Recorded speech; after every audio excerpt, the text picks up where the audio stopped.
आज मी मस्त असं वांग्याचा टिक्का तयार करणार आहे किंवा वांग्याचा मसाला। आणि तुम्ही जर एकदा हा वांग्याचा मसाला तयार केला तर ह्याच पद्धतीने तयार करा। घरातली सुद्धा अगदी आवडीने हा टिक्का खातील, एवढा हा असा चविष्ट होतो। चला तर आता रेसिपीला सुरुवात करूया। पण रेसिपी आवडली तर लाईक कमेंट करायला विसरू नका। नमस्कार, मी पद्मजा, अलिबागची चवमध्ये तुमचं खूप खूप स्वागत। आज मी मस्तपैकी अशी वेगळी एक रेसिपी करणार आहे, वांग्याचा मसाला किंवा वांग्याचा टिक्का। तुम्ही तुमच्यासाठी मी काय काय वेगवेगळ्या रेसिपी नवनवीन घेऊन येतच असते यूट्यूबला। तर आज ही वेगळी अशी रेसिपी करणार आहे, खूप चविष्ट अशी होते आणि खूप अप्रतिम ही रेसिपी लागते चवीला। चला तर आता रेसिपीला सुरुवात करूया। इथे मी वांग्याचा टिक्का किंवा मसाला तयार करण्यासाठी वांगी घेतलेली आहेत आणि ही वांगी आहेत ती आत्ता झाडावरून काढून घेतलेली आहेत आणि अशी कोवळी आहेत। आता पहिल्यांदा ही वांगी आहेत ती जरा तेलामध्ये परतून घेणार आहे। तर वांगी आहेत ती मी धुवून घेतलेली आहे, तर त्याचे असे 4 भाग करून घेणार आहे।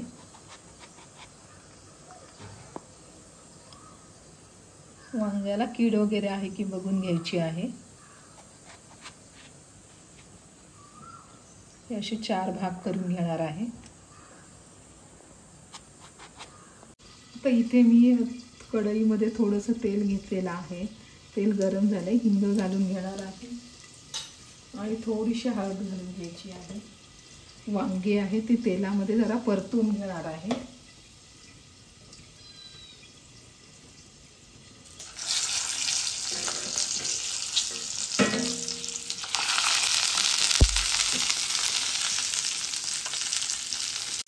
ती तेलामध्ये अशी हे करून घ्यायची आणि पूर्ण वांगी मऊसर करून घ्यायची आहे, तर मसाल्यामध्ये डायरेक्ट टाकून घेणार आहे।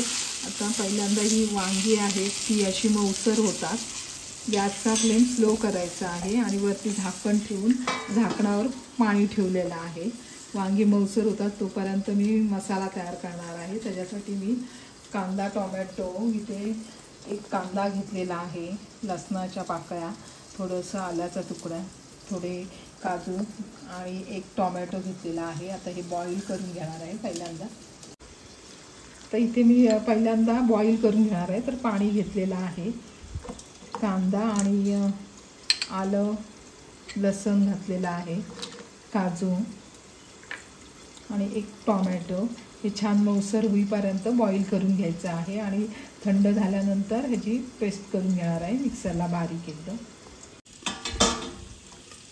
तर वांगी आहे ती वाफेवर ठेवलेली आहे, ती थोडी अशी मऊसर झालेली आहेत, पण पूर्ण सगळ्या बाजूने मऊसर होईपर्यंत परतून घ्यायची आहे ती तेलावरच आणि वाफेवर पाणी ठेवूनच द्यायचं आहे। अजून झालेली नाहीत, एका बाजूने झालेली आहेत मऊसर।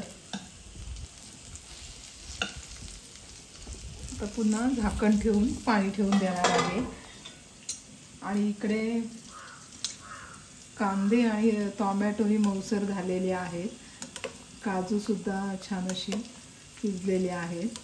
तर आता मी गॅस बंद करून घेते आणि थंड करून घेणार आहे ह्यातलं पाणी गाळून। आता कांदा टोमॅटो बॉईल झालेला आहे, ह्यातलं पाणी आहे ते गाळून घेतलेलं आहे आणि हेच पाणी मी मसाला करणार आहे वांग्याचं, त्याला वापरणार आहे। आता हे थंड झाल्यानंतर एकदम मिक्सरला बारीक पेस्ट करून घेते आणि इकडे वांगी आहेत ती सुद्धा अशी मऊसर झालेलीच आहे। वांगी सगळी अशी सगळ्या बाजूनी अशी मऊसर झालेली आहेत। तर आता मी गॅस बंद करून घेते, पण ही बारीक पेस्ट करून घेतलेली आहे। आता मी टिक्का तयार करणार आहे वांग्याचा किंवा मसाला। तर इथे मी तेल घेतलेलं आहे, तेल गरम झाले तर चिमूटभर हिंग वांग्यांमध्ये घातलेलं, त्याच्यामुळे थोडंसं कमी घेतलेलं आहे आणि थोडंसं जिरं घालून घेणार आहे।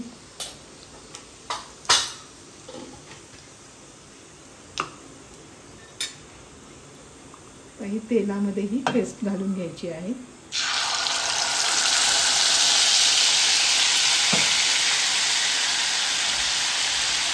ही ग्रेव्ही आहे ती तेलामध्ये अशी मस्तपैकी परतून घ्यायची आहे, जोपर्यंत अशी हलकीशी ग्रेव्ही होत नाही आणि तेल सुटत नाही तोपर्यंत परतून घ्यायचं आहे। ग्रेव्हीला तेल सुटलेलंच आहे, तर थोडीशी चिमूटभर हळद घालून घेणार आहे. अगदी ग्रेव्ही आहे ती हलकीशी झालेलीच आहे.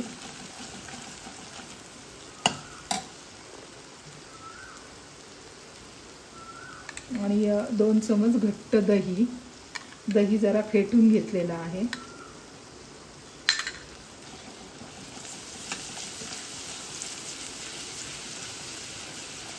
1 चमच मिरची पावडर टाकलेली आहे.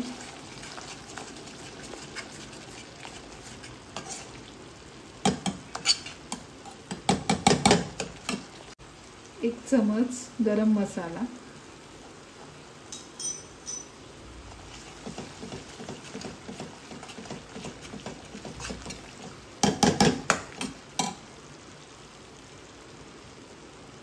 आणि हे कांदा बॉईल करण्यासाठी जे पाणी वापरलेलं होतं तेच पाणी आता इथे मी ग्रेव्हीमध्ये वापरणार आहे.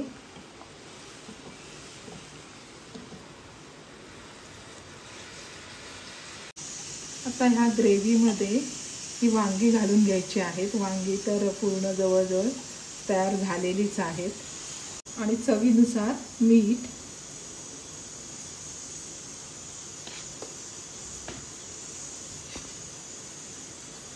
आता झाकण ठेवून देणार आहे ग्रेव्ही छान घट्ट होईपर्यंत.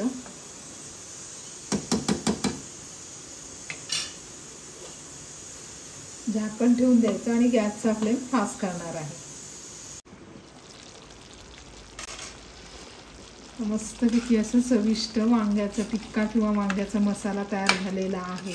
आता हा नंतर थंड झाल्यानंतर घट्टसर होतो. आता मी गॅस बंद करून घेते. खूप चविष्ट लागतो हा टिक्का. वांग्याचा मस्तपैकी असा मसाला तयार झालेला आहे. तर ही आजची रेसिपी तुम्हाला कशी वाटली हे कमेंट करायला विसरू नका. आणि सगळ्यात महत्त्वाचं म्हणजे चॅनलवर नवीन असाल तर नक्की चॅनलला सबस्क्राईब करा. त्याच्यामुळे मला अशाच नवनवीन रेसिपी करण्याची प्रेरणा मिळेल. आणि तुम्ही चॅनलला सबस्क्राईब केल्यामुळे तुम्हाला अशाच छान छान रेसिपी बघायला मिळतील. धन्यवाद.